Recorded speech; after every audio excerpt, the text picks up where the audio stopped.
기도는 신을 향한 인간의 가장 원초적인 신앙 행위입니다. 기도가 없는 종교는 없습니다. 사이비 종교에도 기도가 있고요. 무속에도 기도가 있습니다.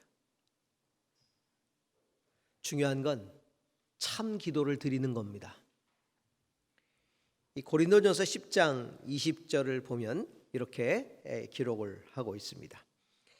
이방 사람들이 바치는 제물은 귀신에게 바치는 것이지 하나님께 바치는 것이 아닙니다. 여러분이 귀신과 친교를 가지는 사람이 되는 것을 나는 바라지 않습니다.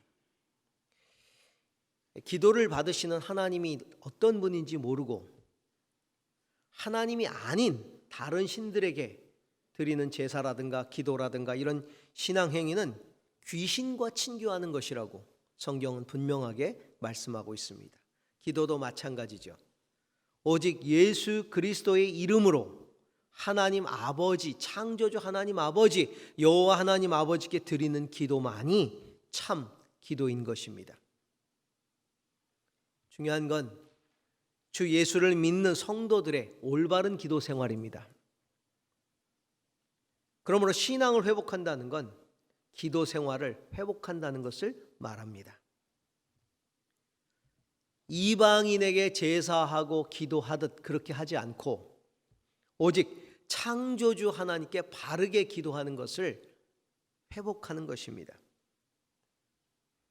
팬데믹 이후에 교회에 나와서 기도할 수 있는 활동들, 기도 생활의 제약들을 받게 되면서 우리의 기도 생활은 지금 어떠한가를 돌아봅니다.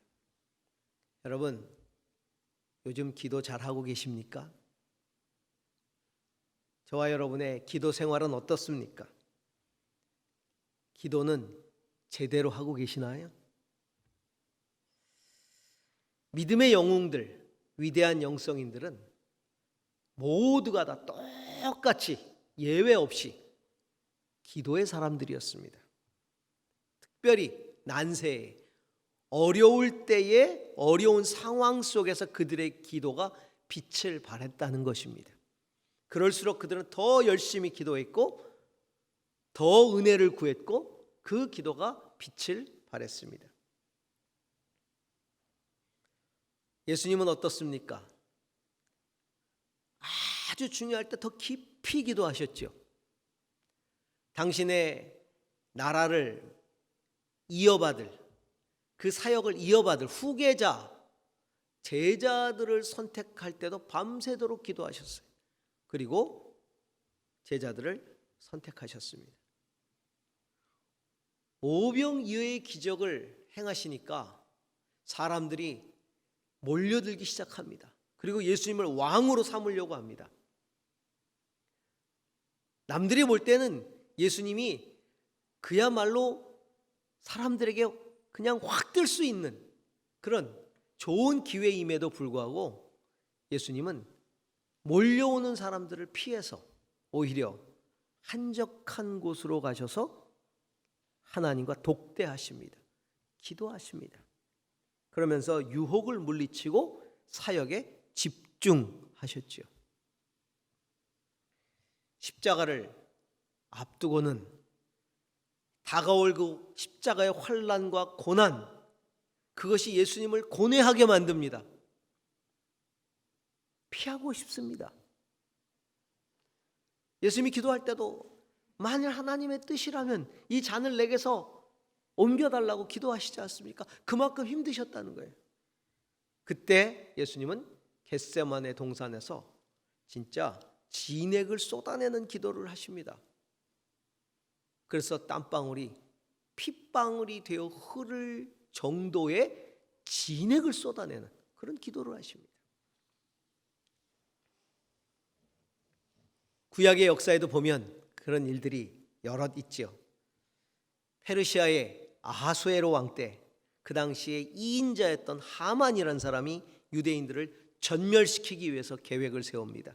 그때 왕후 에스더가 이스라엘을 다 한 곳에 모아 금식하며 기도하도록 요청합니다. 그래서 이스라엘 백성들이 다 모여서 함께 금식하며 기도하지요. 그러면서 위기에서 벗어납니다. 사도 바울은 감옥에 갇혔습니다.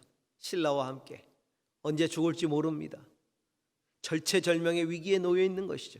그때 찬양하고 기도합니다. 감옥 속에서. 옥문이 열리고 옥토가 흔들리고 그 간수장과 그 가족이 빌립보 감옥에서 처음 예수를 믿는 가족이 되죠. 그때 유명한 말씀 하시지 않습니까? 어찌해야 구원을 얻습니까? 주 예수를 믿으라. 그리하면 너와 내 집이 구원을 얻으리라. 이 어려울 때 난세에 기도하니까 하나님께서 역사를 하시는 거죠. 이처럼 난세에 처했을 때 위대한 영성인들은 기도로 그 어려움과 맞섰고 그 어려움들을 돌파해 냈던 것입니다. 오늘 우리가 읽은 본문은 정말 어려운 상황 속에서 목숨 걸고 기도했던 다니엘의 이야기입니다. 페르시아의 다리오 왕 때 3명의 가장 높은 정승들이 있었는데 탑3죠. 물론 왕을 제외하고요. 그 가운데 하나였습니다. 그런데 나머지 둘이 시기를 해서 다니엘을 죽이려고 합니다.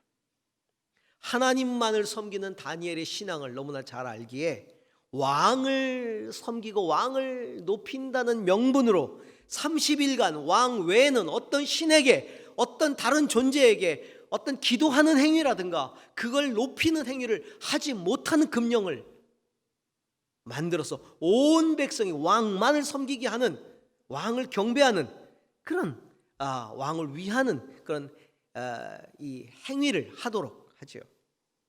금령을 내리게 만듭니다. 그 당시에 왕이 금령을 내리고 어인을 찍으면 왕 자신도 그것을 바꿀 수 없었다고 합니다. 그리고 그것을 어길 시에는 사자굴에 던져놓도록. 하루 3번씩 예루살렘을 바라보고 하나님께 기도했던 다니엘은 금령에도 아랑곳하지 않고 기도합니다. 목숨 걸고 기도한 것입니다. 사자굴에 던져질 각오를 하고 목숨을 걸고 기도한 겁니다. 이로 인해 사자굴에 던져지지요. 그러나 하나님의 도움으로 기적적으로 살아나고 오히려 모략을 꾸민 자들이 사자밥이 되어버립니다. 최근에 우리나라가 조금 시끄러웠습니다. 이 교회에 대한 방역 지침 때문에 좀 시끄러웠습니다. 우리 성도님들은 이게 그 소식들을 어떻게 접하셨는지 모르겠지만은 그것 때문에 각 교단장들, 전국 교회 연합회 최고 지도자들 모두가 다 성명서를 정부에 대해서 발표를 하고 심지어는 정부 총리를 상대로 소송을 했습니다. 그 정도로 굉장히 시끄러웠어요. 사실 그런 조치들이 교회를 좀 불편하게 만들었는데 그 가운데 이제 하나가 성가대가 찬양을 못하게 한다든가 혹은 통성기도를 금지시킨다든가 하는 어떤 구체적인 신앙 활동 수칙들이었던 것 같습니다. 물론 전염병이 퍼졌을 때는 우리가 비대면 예배로 다 의무적으로 전환했던 시기도 있었으니까. 그런데 너무 구체적으로 이제 제시한 거죠. 행동 지침들을.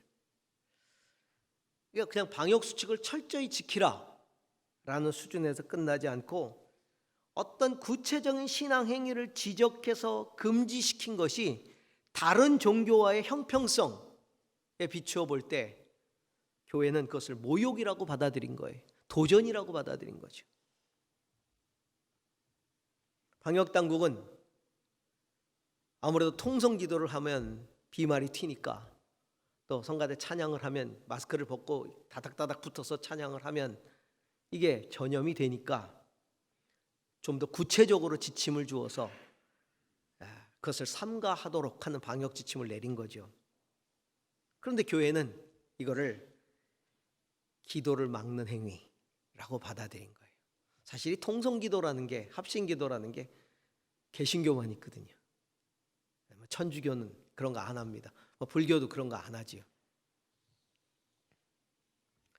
교회발 감염이 계속 일어나고 있고 걱정이 되는 시점에 이 신천지 사태를 겪었던 방역 당국은 굉장히 염려와 그다음에 그것을 막아내려고는 간절함이 있었을 겁니다. 충분히 이해합니다. 그래서 구체적인 지침까지 담은 행정명령을 내렸겠죠.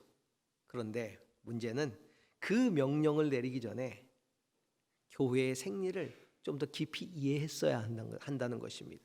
그리고 충분한 소통을 좀 먼저 했어야 된다는 것이죠. 신앙생활에 있어서 생명처럼 여기는 기도, 개신교인들의 특별히 합심기도가 가지고 있는 그 엄청난 능력, 그 신비로운 세계, 그것들을 이해할 리가 없지 않습니까? 그러다 보니까 이런 조치들을 취했고 교회는 반발을 했던 것이죠. 저는 그런 이 일련의 상황들을 보면서 지켜보면서 교회에, 성도들에게 그리고 제 자신에게 묻고 싶습니다.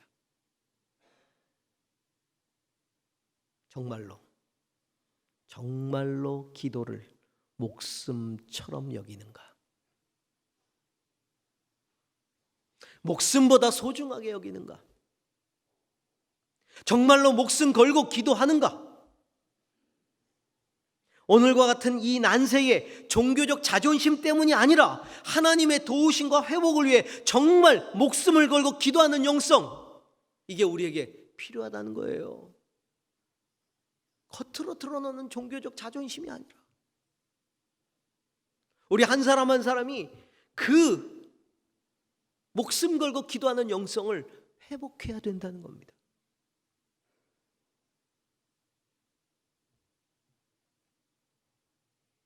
우리가 목숨을 걸고 기도한다는 게 뭘 의미합니까? 오늘 성경은 목숨 걸고 기도하는 영성, 목숨 걸고 기도하는 것에 대해서 우리에게 몇 가지 좋은 지침들을 주고 있습니다. 그 첫 번째는요, 목숨 걸고 하나님의 주 되심을 인정하고 신뢰하라는 겁니다. 다니엘은 왕의 금령 문서에 도장이 찍힌 것을 알면서도 예루살렘 쪽을 바라보고 하루 3번 기도를 드리고 감사를 드립니다. 예루살렘은 하나님의 도성입니다. 그리고 하나님의 성전이 있는 곳이죠. 하나님의 성전은 회파됩니다. 물론 다시 세우긴 했지만 기도는요, 하나님의 주 되심을 신뢰하는 신앙 행위가 기도입니다. 하나님의 주 되심, 내 인생의 주 되심, 내 인생에 절대적인 영향을 미치는 주 되심을 인정하는 그리고 신뢰하는 신앙 행위가 기도라는 것입니다. 그래서 그 하나님을 바라보며 주 되신 하나님의 임재를 기대하면서 그 하나님의 성전이 있는 곳을 향해서 목숨을 걸고 기도한 것입니다. 우리가 아는 것처럼 다니엘은 어릴 때 10대 때 바벨론의 포로로 잡혀왔습니다. 조국이 그때 망했습니다. 그리고 바벨론에서 교육받고 거기서 자랐습니다. 바벨론이 페르시아에게 멸망당한 다음에는 페르시아의 관료가 됐습니다. 남들이 볼 때 어릴 때 포로로 잡혀와서 이방 땅에서 자란 다니엘에게 자신을 그렇게 만든 조국이 무슨 의미가 있겠습니까? 예루살렘 성전 그리고 하나님이 내 인생 가운데 무슨 의미가 있겠냐 말이에요. 그 어린 나이에 이방 땅에 잡혀와서 거기서 자라왔는데 차라리 그 이방 땅에서 이방인으로 살면서 입신양명하는 것이 그의 인생에 더 좋은 목적이 아닐까요? 충분히 그렇잖아요.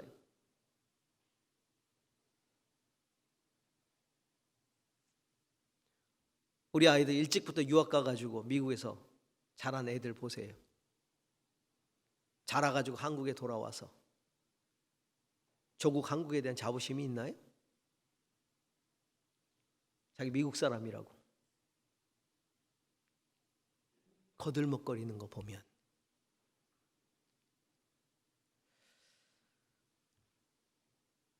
충분히 다니엘도 그럴 수 있어요. 그런데 다니엘은 그렇게 생각하지 않았다는 겁니다.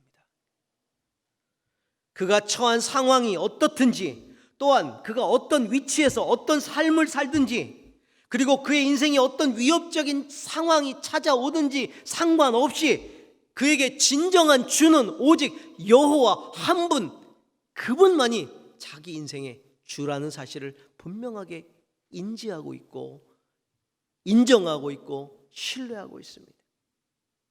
역사의 주관자도 오직 한 분 여호와 하나님밖에 없다는 사실을 그는 확실히 믿고 있는 거예요. 자기가 바벨론 밑에 있든 페르시아 밑에 있든 어떤 상황에 어떤 위치에 있든 상관없어요. 오직 창조주는 여호와 한 분뿐이시고 역사의 주관자도 한 분뿐이시고 내 인생의 진정한 왕도 여호와 하나님 한 분뿐이라는 사실을 그는 인정하고 있습니다. 진정 자기 삶의 목숨을 초월한 절대적 영향을 끼칠 수 있는 분은 오직 여호와 한 분뿐임을 인정하고 신뢰하는 신앙인이었어요.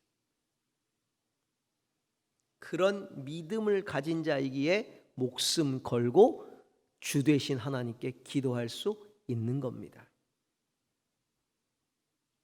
목숨 걸고 기도할 수 있는 거예요. 하나님의 주 되심을 신뢰하고 인정하고 믿고 따르는데 목숨을 걸기 때문에 기도 행위에도 목숨을 걸고 있는 것입니다. 여러분, 기도라는 신앙 행위는 기도의 대상에 대해서 목숨을 걸 수 있을 때 기도라는 신앙 행위에도 목숨을 걸 수 있는 겁니다. 우리 주변에는 기도 열심히 하다가 어느 순간에 상황에 따라 기도를 소홀히 하거나 멈춘 사람들이 있습니다. 바빠서, 어떤 사람은 너무 바빠서, 어떤 사람들은 기도할 수 없는 상황이 돼서 북한같이럼 이렇게 공산화되면서, 어떤 사람은 너무 유명하게 돼가지고 유명해지니까 기도를 안 해요. 유명하게 되기까지 그렇게 기도하던 사람이 유명해지니까 기도를 안 합니다. 어떤 사람은 남 눈치를 보느라고 기도를 안 해요. 남이 날 뭐라고 생각할까 봐. 그래서 식사 기도할 때 다 같이 모여서 밥을 먹으면 식사 기도할 때도 이게 기도하는 건지 뭐 하여튼 이 슬그머니 아래를 쳐다봤다 이런 고개를 드는 것처럼 기도 안 하는 척, 기도가 아닌 척 남의 눈치 보느라고.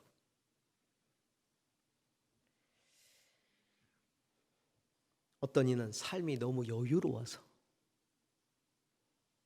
필요를 못 느끼는 거예요. 기도의 필요를 못 느끼는 거예요. 너무 여유 있어. 너무 행복해. 이 사람들은 모두가 다 자기 자신이나 혹은 세상 사람들 혹은 자기 소유, 자기가 처한 그런 환경들이 자기에게 왕 노릇하고 있는 겁니다. 지금 자기를 주장하고 있는 거예요.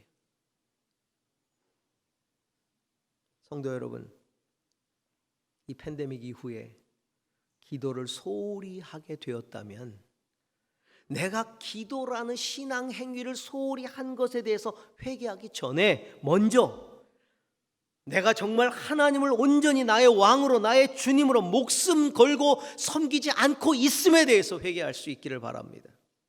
그게 우선입니다.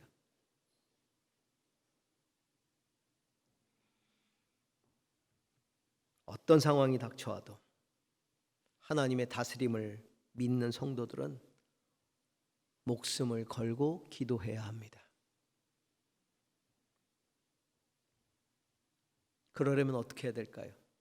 기도에 목숨을 걸려면 하나님과 기도로 교제하는, 그 하나님과 교제하는 삶을 목숨보다도 소중하게 여겨야 돼요. 그것에 최고의 가치를 두어야 합니다. 시편 5편 2절에서 3절에 이렇게 고백하고 있죠. 나의 탄식 소리를 귀담아 들어주십시오. 나의 임금님, 나의 하나님. 나의 임금님, 나의 왕, 나의 하나님. 하나님 나의 왕이라는 고백이. 나의 임금님, 나의 하나님. 내가 주님께 기도드립니다. 새벽에 드리는 나의 기도를 들어주십시오. 새벽에 내가 주님께 나의 사정을 아뢰고 주님의 뜻을 기다리겠습니다. 왕인 다윗은 하나님을 왕이라고 고백하며 그렇게 아침에 일어나 매일매일 기도한 거예요. 시편 32편 6절에 경건한 사람이 고난을 받을 때 모두 주님께 기도하게 해주십시오. 경건한 사람들이 고난 중에 기도를 멈추지 않고 다 주님께 나와 기도할 수 있게 해주십시오. 고난 중에 더 고난이 홍수처럼 밀어닥쳐도 그에게는 미치지 못할 것입니다. 성도 여러분, 하나님의 주되심을 철저하게 인정하고 신뢰하기를 축원합니다. 두 번째로요, 목숨을 걸고 기도하는 건 내가 처한 상황을 다스리시는 하나님의 권능을 신뢰하고 의지하는 것을 말합니다. 기도는 하나님이 행하시도록 간청하는 게 기도잖아요. 하나님 일하시옵소서, 하나님 행하시옵소서, 하나님 역사하시옵소서. 그게 기도예요. 그렇기 때문에 진실된 기도는 하나님의 권능을 신뢰하면서부터 나와요. 하나님의 권능을 신뢰하지 않는데 하나님 행하시옵소서, 하나님 역사하시옵소서 기도 안 하잖아요. 하나님의 권능을 신뢰하지 않으면. 신뢰하니까 기도하는 거예요. 일하시도록, 역사하시도록. 그래서 하나님의 권능을 신뢰하지 못하는 자는 기도하지 않습니다. 왜냐하면 하나님의 행하심을 믿지 않기 때문에, 그리고 그 필요성을 못 느끼기 때문에 기도 안 하는 거예요. 다니엘이 금령에도 불구하고 기도했던 건 자기를 구원해내고 지키실 하나님의 권능을 신뢰했기 때문입니다. 다니엘은 어려서부터 10세에 잡혀와서, 그 10대 때 잡혀와서 어려서부터 지금까지 하나님의 권능을 늘 경험하며 살았어요. 느부갓네살 왕 때 목숨을 걸고서 뜻을 정하여 왕이 내린 우상에게 바쳐졌던 10대가 뭘 안다고 왕의 음식을 먹는 일에 목숨 걸고 자기가 하지 않겠다고 한 거예요. 뜻을 정하여. 우리 교육관 위에 뜻을 정하여라고 하는 문구가 붙어 있잖아요. 다니엘처럼 뜻을 정하도록, 하나님 기뻐하시지 않는 일은 하지 않겠다고 뜻을 정하도록, 하나님이 원하시는 일만 하겠다고 뜻을 정하도록, 우리 아이들이. 그래서 그거 붙여놓은 거예요.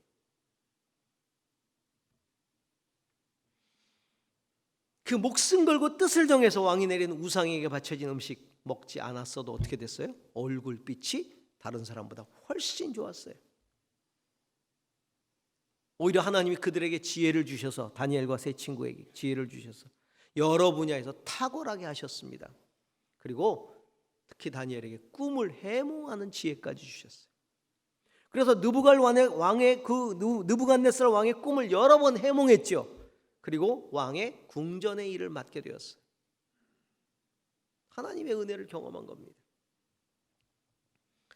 다니엘의 세 친구들이 금신상을 경배하는 걸 거부하고 풀무불 속에 던져졌을 때 하나님이 함께 하시면서 그들을 살리시는 것을 경험했어요. 목도했어요.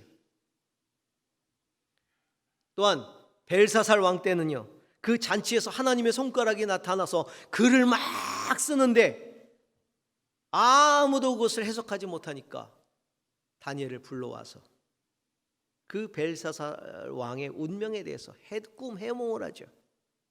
그리고 그가 해독한 대로 왕이 심판받아 죽는 걸 목도합니다. 이제까지 다니엘은 하나님의 권능을 경험했어요. 다니엘에게 하나님은 권능의 하나님이셨던 것입니다. 그런데 이제 지금 자칫 잘못하면 내 자신이 사자밥이 될 위기에 처해 있는 거예요. 그런 상황이 도래한 겁니다. 그럼에도 불구하고 하나님의 권능을 정말 신뢰하면서 기도에 목숨 걸 수 있느냐? 저나 여러분 같으면 어떻겠습니까? 지금까지 하나님의 권능을 경험하고 살았어요. 우리가 많은 간증을 합니다. 기도했더니 하나님이 들어주셨다. 얼마나 많은 간증들이 있습니까? 근데 목숨 걸 상황이 될 때 진짜 기도할 수 있느냐 말이에요. 그때 뭐 수많은 기도의 경험이 있었다 할지라도 지금 기도하면 죽는데 내가 기도할 수 있는가? 그 경험과 지금의 결단은 일치할 수도 있고 일치하지 않을 수도 있어요.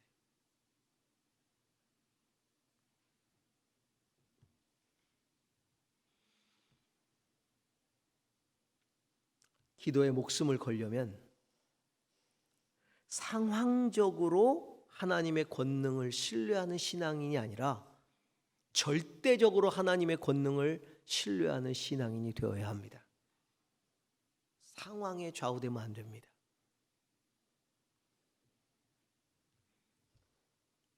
다니엘을 너무나 아꼈던 왕, 그러나 자기가 내린 금령으로 사자굴에 던져 넣을 수밖에 없었던 다리오는 뜬 눈으로 밤을 새우고 먹지도 마시지도 않고 안절부절하고 슬퍼합니다.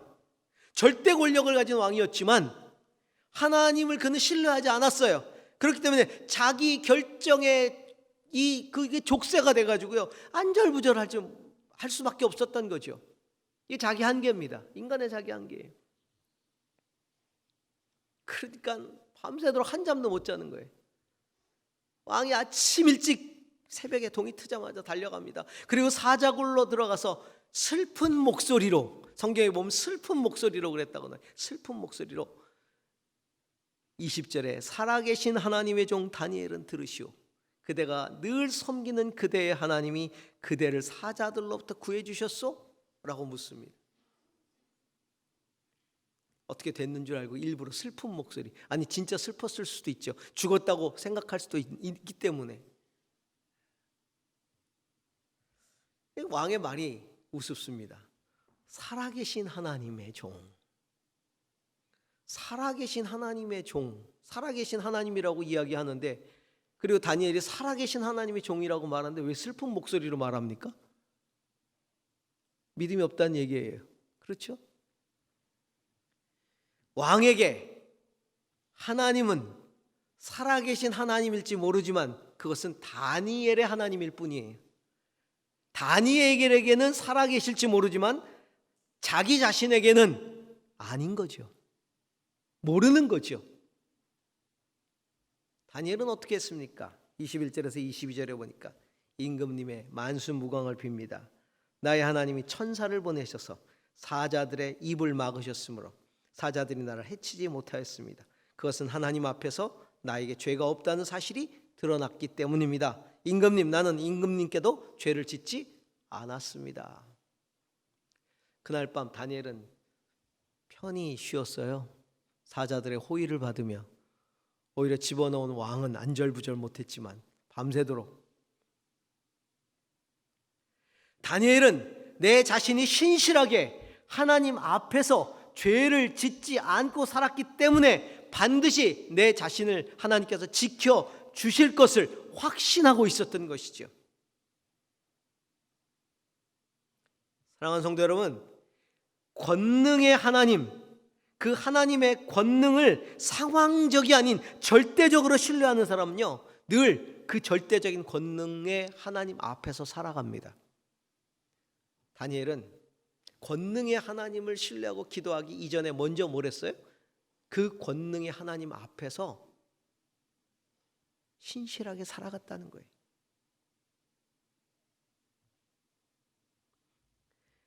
그런 삶이 상황을 뛰어넘는 기도를 가능하게 해주는 겁니다.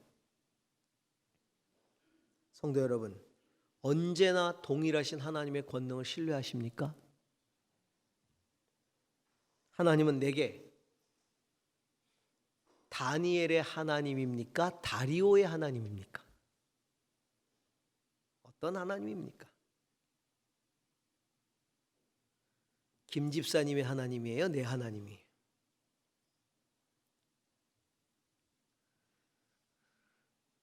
내가 정말 그 다니엘의 하나님이 내 하나님이라는 걸 신뢰한다면 언제나 그 하나님 앞에서 사시기 바랍니다. 언제나 그 하나님 앞에서 기도하시기 바랍니다. 하나님의 권능에 대한 신뢰는 신실한 삶을 이끌어내고 신실한 삶은 흔들리지 않는 기도를 가능하게 만듭니다. 그래서 다니엘이 살아있는 걸 본 다리오 왕은 하나님을 찬양합니다. 이렇게 찬양합니다. 26절에서 27절을 보니까 내가 다음과 같이 법령을 공포한다. 내 나라에서 나의 통치를 받는 모든 백성은 반드시 다니엘이 섬기는 하나님을 공경하고 두려워해야 한다. 살아계신 하나님이 영원히 다스리신다. 그 나라는 멸망하지 않으며 그의 권세는 무궁하다. 그는 구원하기도 하고 건져내기도 하고 하늘과 땅에서 표적과 기적을 행하시는 분 다니엘을 사자의 입에서 구하여 주셨다. 다니엘이 한 고백 같아요. 이 다리오의 고백이 하나님의 권능을 신뢰하면서 목숨 걸고 기도하는 자를 통해 하나님의 영광을 받으십니다. 마지막 세 번째로요. 목숨 걸고 기도한다는 건 기도하는 삶 자체를 생명처럼 여긴다는 겁니다. 그걸 생명처럼 여기니까 기도에 생명을 거는 겁니다. 그 기도하는 삶을 생명처럼 여기지 않으면 기도에 목숨을 걸 이유가 없죠. 다니엘이 목숨 걸고 하루 3번 기도하는 것, 그 기도의 시간을 생명처럼 여겼다는 겁니다. 아니, 생명보다 소중히 여기니까 생명을 걸죠. 생명을 맞바꾼 거니까. 그의 삶에 있어서 우선순위가 무엇인지를 보여주고 있는 겁니다. 어릴 때 이방 나라의 포로로 끌려와서 지금까지 오랜 세월 동안 여러 제국을 섬기고 왕들을 섬기고 이방인들을 다스림에 있어서 얼마나 숱한 위기가 있었겠습니까? 얼마나 많은 고난들이 있었겠습니까?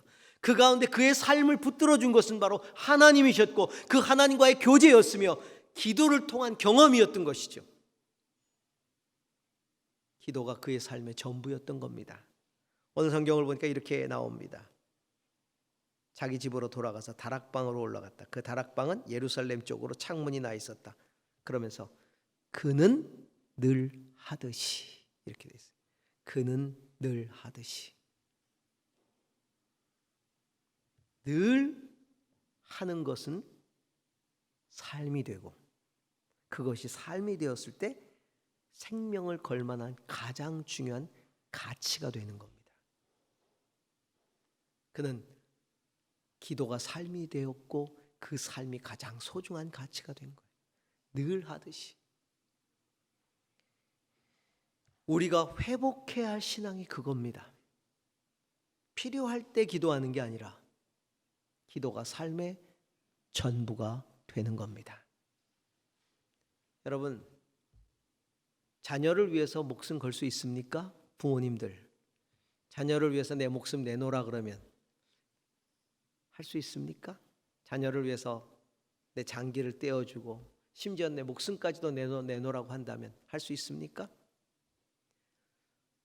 아내를 위해서 어떻습니까? 할 수 있습니까? 전 할 수 있습니다. 목숨 걸 수 있습니다. 자녀를 위해서도 목숨 걸고 아내를 위해서도 목숨 겁니다. 왜요? 그것이 제 삶이기 때문에, 제 전부이기 때문에. 그들과의 사랑, 그들과의 교제, 그것이 제 삶의 목적이고 과정이고 결과이기 때문에. 기도하는 그 시간에 목숨을 건다는 건 하나님과의 관계가 그렇다는 겁니다. 그 시간이 가장 중요하다는 겁니다. 그 하나님과의 교제가 내 삶의 목적이고 과정이고 결과라는 거죠. 기도가 생명이 되려면 하나님을 목숨 다해 사랑해야 합니다. 하나님을 목숨을 다해 사랑해야 돼요. 그런데 놀라운 건 기도를 하는 만큼 하나님을 사랑할 수 있다는 겁니다. 기도는 하나님의 사랑을 깊어지게 만듭니다. 왜냐하면 교제니까. 여러분, 교제라는 건요, 깊어지면 깊어질수록 사랑이 깊어지는 거예요.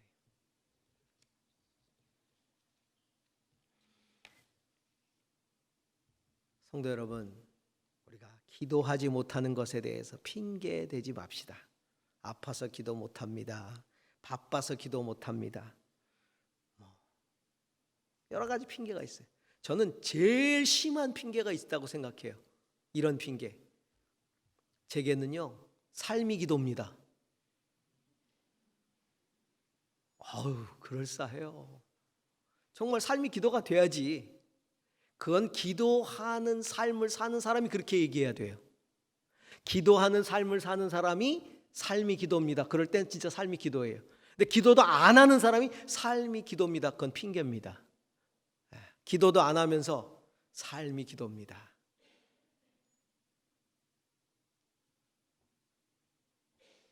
삶이 기도가 아닌 거죠. 실제 기도 안 해요. 여러분, 실제 기도 안 하면 그런 말 하지 마세요. 그런 말 하지 마세요. 자기 최면이에요. 자기 최면.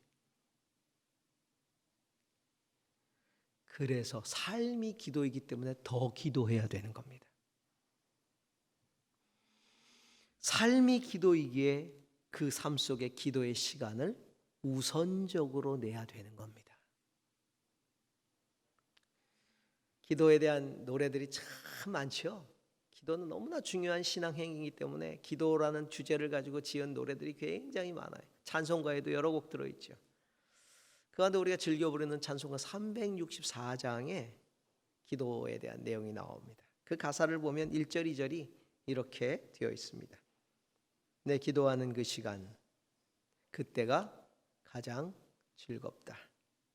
이 세상 근심 걱정에 얽매인 나를 부르사 내 진정 소원 주 앞에 낱낱이 바로 아뢰어 큰 불행당에 슬플 때 나 위로받게 하시네. 2절 가사는 내 기도하는 그 시간 내게는 가장 귀하다. 저 광야 같은 세상을 끝없이 방황하면서 위태한 길로 나갈 때 주께서 나를 이끌어 그 보좌 앞에 나가 큰 은혜 받게 하시네. 할렐루야. 정말 내 기도하는 그 시간이 가장 즐겁습니까? 가장 귀합니까? 그럴 수 있기를 소망합니다. 언제 팬데믹이 끝날지 아무도 모릅니다. 그러나 상황은 중요하지 않습니다. 더 깊이 하나님과 교제하는 것이 중요합니다. 우리의 기도가 더 깊어지고 더 생생해지고 진정 목숨을 걸 만큼 뜨거운 사랑의 교제가 주님과 이루어지기를 소망합니다.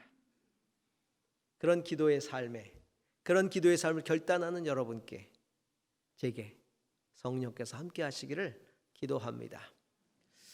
영상을 하나 보고 마치겠습니다. 어느 북한 연세 많으신 할머님의 기도가 영상에 올라와 있습니다. 아마도 여러분 보신 분도 계실 건데요. 비밀리에 이렇게 입을 뒤집어 쓰고 기도하는, 그래서 녹음한 것 같아요. 신앙의 모든 것들이 다 끊겨버린, 그래서 흑암이 되어버린 저 북한 땅에도 기도하는 사람이 있다는 거죠. 함께 좀 보도록 하겠습니다.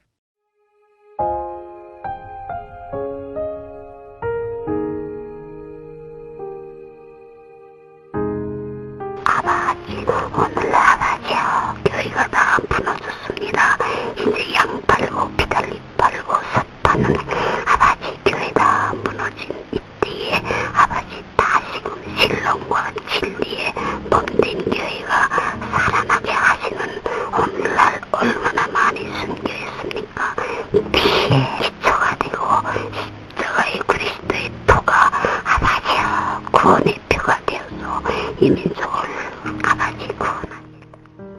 이 민족을 가리시지 아니하시려고 아버지 역사하는 역사에 일선이 이 아들이 나셨습니다. 아버지 하루는 땅입니다. 아버지 몸된 교회의 일 피로써 순교인 피사선들이 오늘 다 살아있고 아버지 보관하시고 역사하시는 주의 보혜사가 나타나신 줄 압니다. 이제 불이 들기 전에 성신의 지혜와 청명을 주시고 무거운 짐진 사람들아 다 내게로 오라. 하나님, 우리가 우리 일생 가운데 한 번도 겪어보지 못했던 우리의 일상들이 멈춰버린 이 난세에 어려운 시간들을 지나가고 있습니다. 주님,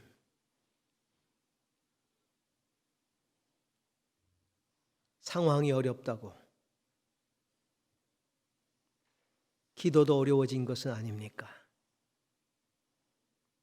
주여, 목숨을 걸고 기도했던 우리 믿음의 선배들을 따르게 하여 주시옵소서. 하나님을 뜨겁게 사랑하게 하시고 하나님의 주 되심을